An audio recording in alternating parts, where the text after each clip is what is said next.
这是世界上睾丸最大的动物，单颗就重达500公斤，2颗加在一起足足有1吨重。它就是南陆脊鲸，成年后体长可达17米，体重能飙到80吨，光是一颗心脏的大小就顶得上一辆小轿车。深灰色的身体上布满了一块块硬茧，其实这全是藤壶常年寄生留下的印记。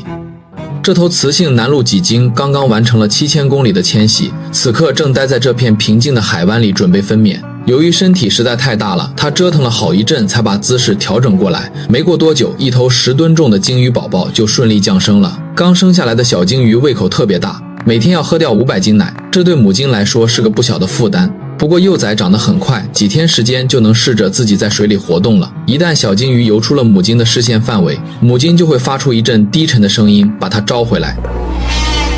这种声音混在海浪底下，捕食者根本察觉不到。看上去这片海湾还算安稳，但在另一头，幼崽的父亲正经历一场死里逃生。这头雄性南陆脊鲸在回家的路上被几十头虎鲸给盯上了。虎鲸在海里几乎横着走，它们成群结队配合作战，连比自己大好几倍的猎物都敢下手。雄鲸拼了命往浅海游，因为到了浅水区，肚子能贴着海底，虎鲸就没法从下方攻击它。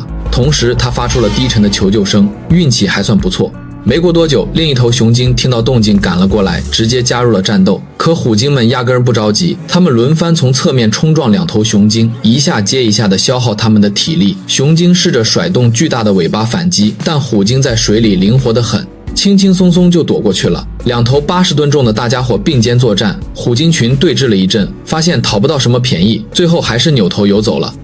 从表面上看是南陆脊鲸赶走了虎鲸，但事实上这场战斗真正的赢家却是虎鲸。